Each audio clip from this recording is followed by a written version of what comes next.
Alright, welcome back to the channel. This video is going to be me showing off some more vinyl that I have in my collection. My previous videos have Arctic Monkeys, I did one on rap and I did one on heavy metal. So I have a lot of records in between that, which majority of it is rock from the 60s up till now. So I'm just going to start showing that off in parts. I have quite a lot of vinyl, so it will take quite a while to do, but this is the first of a few parts where I will start going through my collection and showing you guys what I've got and what I've managed to collect so far. I've been collecting for about 5 years now, it will be. And so I've managed to get a lot of stuff that a lot of the essentials, and in my opinion, what are the essentials. So I think I have quite a decent collection to show off and to, you know, sort of talk about the albums that I like and that I listen to often. So even though I'm going to skip the Arctic Monkeys because we've already done that, my collection is supposed to be in alphabetical order, but I haven't organised it in a long time. So we've went from Arctic Monkeys to the first ones I'm going to show off here are ABBA, so alphabetically, you know, absolutely correct. So I have two albums by ABBA. I have Super Trooper and I have Arrival. Both really fun. I find ABBA to be a fun group, a group where, you know, I never really, I never go out my way to listen to them, you know, every day, but when I do listen to them, I always enjoy it. And they never really seem to get, you know, annoying, I guess, would be the word. So these two albums are great. You got some great songs on it, obviously. Everyone knows these, you know. Money, Money, Money on this, Knowing Me, Knowing You, Dancing Queen, all the essentials on this. Then you get Super Trooper and Winner Takes It All and Happy New Year and all the good stuff on this one too. Some classic stuff from ABBA, you know, great stuff. Yeah. It's just not often that I'll stick an ABBA record on, but when I do, it's always a good time, you know. So I'm going to try and get more by them, because they have some amazing stuff. Now we're moving on to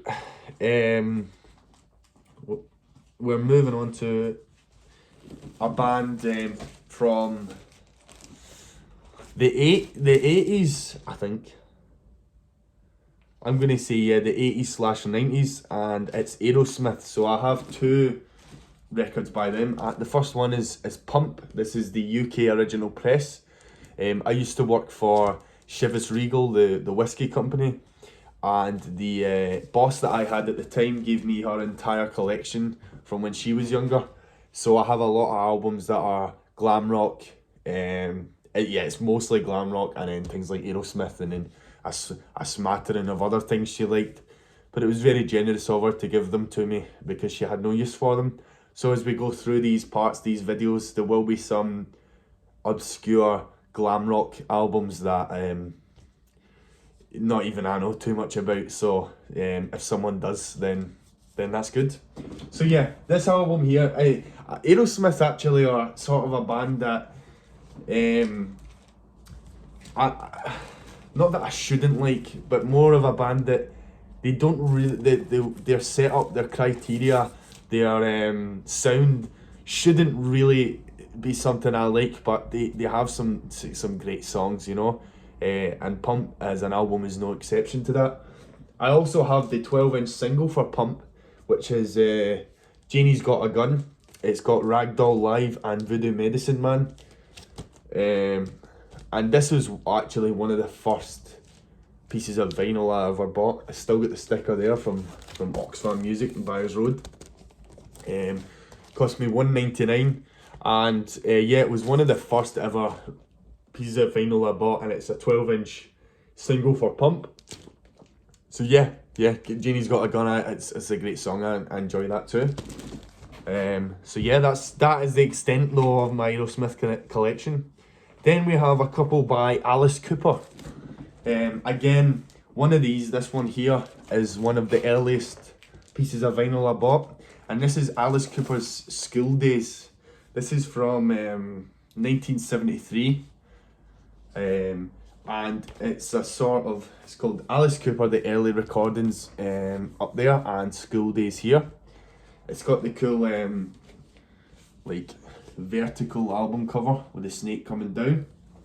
There's quite a lot of songs on this album. I'm not too clued up on Alice Cooper, so I'm not sure whether this is some sort of compilation of demos or something like that. But I've listened to it, and some of it's great, man. It's good to listen to as sort of a background thing.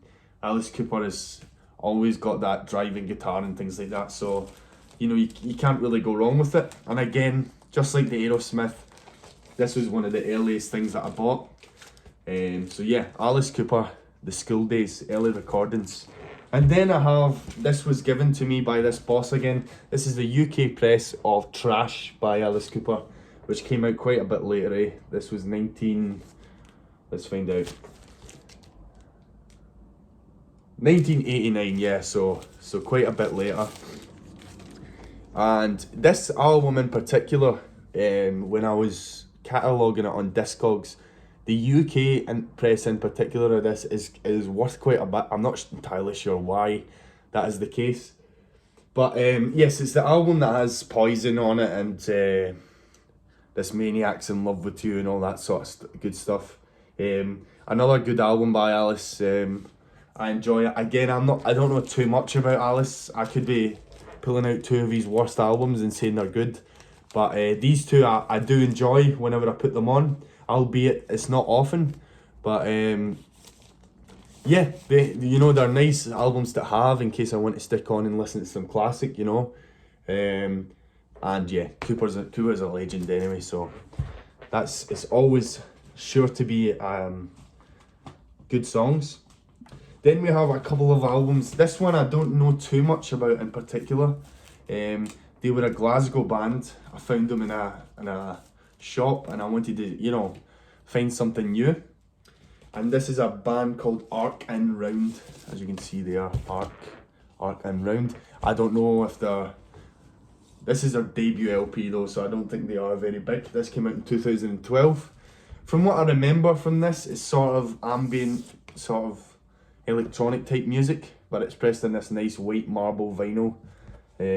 So yeah, it's I listened to it a couple of times. It was very cheap, and I sort of was in the mood for buying something that I didn't really know anything about. I will say, since I've bought it, I've not listened to it, but it's there. I guess it's there. Arc and Round. I'm pretty sure no, they're not. This isn't the Glasgow one. No, these are from somewhere. They're from somewhere on earth. That's where they're from. Then we have an album by Alt J. The sort of, I'm terrible at naming genres, but I guess they're all alternative is the vague term I'll use. This is Alt J with An Awesome Wave. This is again one of the first records I ever bought back when I was listening to stuff like this.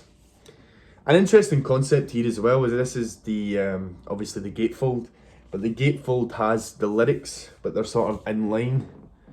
So it'll say the song title and then the lyrics, and then the next song title and then the lyrics, which I think is pretty cool. And just like the Arc and Round album, it is pressed on this white marble vinyl, which is quite nice. Alt J are not a band I listen to anymore. They had a couple of songs on this album and then a few singles and things, but they're not someone, they're not a band that I listen to very frequently at all. But at the time, I really did enjoy this album. Perhaps a revisit is due to see what I think of it now. But yeah, that's it. Alt J, An Awesome Wave. Then we've got, let's see, Anthrax with Persistence of Time. Now, I will have to admit, this is an album that I haven't really dived into. This is also a band I haven't really dived into. I know they're part of the Big Four, but it's terrible taking other people's opinion, but from what I've heard is there's only really in the big four because of circumstance and like timing. But I don't know because I've never really listened to them. But this is the UK original press of Persistence of Time, which I think is one of their main albums, one of their bigger albums. And yeah, I can't really comment too much, but Anthrax, I'm sure it's a great album and I'll need to check it out soon. Then we have a single from the post-punk band Bauhaus, and this is Bela Lugosi's Dead, the 12-inch single of that. It's an original press here, so I'm keeping it in sort of semi-protective condition. It is just a single, but there is a sort of paint, whatever that is, I can't really get it out, so it's there forever. And it is on the side of Bela Lugosi's Dead as well, which is extremely annoying. But yeah, I can't seem to get it off, and I don't want to try too hard. The B-side to this is Boys, which is another decent song by Bauhaus, but Bela Lugosi's Dead is such a great, you know, like, it's an eerie song, you know, the space, the sort of environment or aura that it creates is really like dark, and the guy's voice, again, I don't know the band members' names or anything, but the guy's voice, it really fits the music. I do know that a lot of the Bauhaus stuff does not sound like Lugosi's Dead. It's sort of a bit more post-punky, a bit more Jesus and Mary chain-esque, but this Bela Lugosi's Dead is one of the, you know, the first songs that got me into that sort of gothic and post-punky type stuff. Maybe even before Joy Division, I was into this, and I absolutely adored Joy Division. So yeah, Bauhaus, a big song for me getting into this type of music, so I'll always appreciate it. Then the next albums are in the heavy metal collection, so I'll skim over them quickly. So I have, from my heavy metal battle jacket wearing days, I have a Behemoth live album of The Satanist. I would never listen to this again because I find Behemoth extremely cringeworthy, and I find most bands that have the satanic imagery nowadays just a bit, alright, you know, there's nothing controversial about it anymore, and you talk about Jesus more than religious people, so, you know, anyway, but Behemoth, I loved it at the time, and it's actually really well packaged. It's double vinyl, it has inserts and things, but I won't go into that. But yeah, Live Satanist. Then we have the Black Sabbath albums that I showed off, although I'm not sure I showed this one off. I could be wrong, but I have the UK press of Sabotage, the OG, and as you can see, it was obviously in some sort of booklet thing or something. I don't know what, but yeah, Sabotage is a great album. I also have, as I've shown before, I have Paranoid, and I have the first album. Still need to get quite a few Black Sabbath albums. So yeah, you know, keep tuned in to see what I get next. Then we have another rap album that I've shown off before. This is Biggie's Ready to Die, which is a great album and an amazing album. Never tire of listening to it. Nice to stick on and have in the background. Really good music to work out to as well, so there's that. Yeah, but I've shown that before. Now we're moving on to something I haven't shown before, and this is a band that are relatively new. In fact, they are new. This first debut album came out in 2019, so I mean 3 years ago, which isn't long at all. And this is Black Midi, one of my favourite new bands, a band I listen to very regularly, and I really do believe that they are brilliant, like a top band of all time, like of all the stuff I've heard so far from throughout the decades. Black Midi, they've brought out 3 albums. I only have 2 of them. I need to get the new one. But every single one of them, I think, are like exceptionally good. I think each member of the band is exceptionally talented, especially the drummer. So this is their debut album, and this is called Schlagenheim. To describe what Black Midi sound like, it would be, I guess it would fall under some sort of noise rock category. But I've never really heard anything like them before, albeit I know that there will be plenty of bands from decades past that have influenced this sound. I just haven't heard it, so to me this is like alien. This is like, wow, how could anyone write this? So if you're unfamiliar with Black Midi, this is the gatefold here with the sort of pseudo-figurative art. They're really into the pseudo-figurative stuff, as you'll see in their album covers. But this album here as a debut is fucking unbelievable. These guys are younger than me, and they're bringing out stuff that's just... yeah, nothing that's coming out nowadays sounds like they do. So that's why it's so exciting, and I still haven't managed to see them live, unfortunately, but I'd love to. Songs to recommend off this album, apart from the entire album, if you want to just get a wee taster of what Black Midi sound like, I think the opening track 953 is a good example of how they can play, you know, sort of high energy, you know, fast music, and then it dips into his soft Jordy Greep's soft voice and things like that. But my favourite on this, Near Detroit, Michigan's great, Reggae's great, Speedway's great, BM is probably the most popular song off this one. Very strange song, where they just play B minor over and over again, but it's still a fucking brilliant song. That's the first album, 2019. After that album came out, they became quite a popular band. So their follow-up album was, you know, it was highly anticipated, and people were looking forward to it. And they did not miss. They, instead of, you know, diverting from, you know, copying the first album, they decided to double down on this sort of crazy sound. And I would say that the first album does not sound like this album at all. This album is way more fucking mental. It's mental. And I love this album. I think the first one's still my favourite because of the atmosphere it creates. But this album here, if you want fucking mental, then you've got it in this album. It's called Cavalcade.